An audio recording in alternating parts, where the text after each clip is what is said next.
It was the summer of 1990, and I was a teenager, and I had the opportunity to be at a music festival in Japan that Leonard Bernstein had founded that summer, and it is called the Pacific Music Festival, and it's held in Sapporo, Japan. Well, I first discovered Leonard Bernstein, I guess when I was 15 or 16, sneaking into rehearsals at Carnegie Hall. I met Bernstein on TV, like everybody else of my generation. I never met him. For me, the greatest artists are the ones who can take that abstract idea and make it very real for people right away.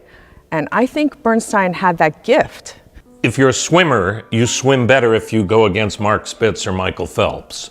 When you're a musician or a composer, you compose better if you're sitting next to Leonard Bernstein. Effervescent, vital, engaged, humorous, down home, intelligent, generosity of spirit. Extremely handsome, charming beyond words. Bernstein is the maestro that all become compared to in terms of his passion and his sexuality, if you will, the leonine hair, and every time you think of Bernstein, you think of him in this kind of state of ecstasy in front of the, like he's getting more out of it than the audience is, in some ways. I mean, he really taught me how to feel comfortable in myself.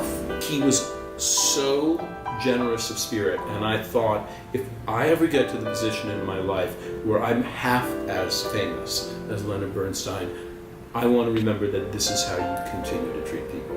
He wanted to impart knowledge, he wanted to impart passion, he wanted to impart music. He wanted to impart the whole notion of living your life to the fullest. Children didn't know about classical music, especially in America. Very few, unless they were privileged at home, but suddenly he brought this whole new world to them. He spoke to them as adults. He didn't speak to them as children. I feel like Leonard Bernstein should be known like we know the founding fathers. He understood so much more than just one, component of the art form. And in a lot of ways, that makes him a Renaissance man. What we need to remember about Leonard Bernstein in his 100th year is how he turned any kind of darkness in the world, in his life, to light. Every human being on earth can relate in a certain way to that crisis of faith.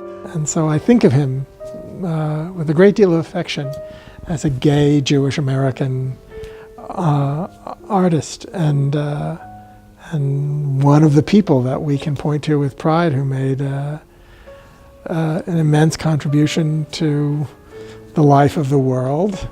Whoever you are or were, you're a human being. And human beings are musical instruments. Their sound, their voice alone has a tone and a nature. And the crisis is not to allow your humanity to be at its fullest.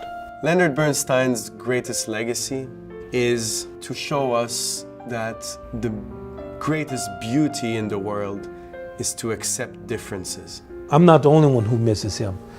Anyone who loves music and American music misses him. We miss his energy, his dynamism, his engagement, and we need more of his music.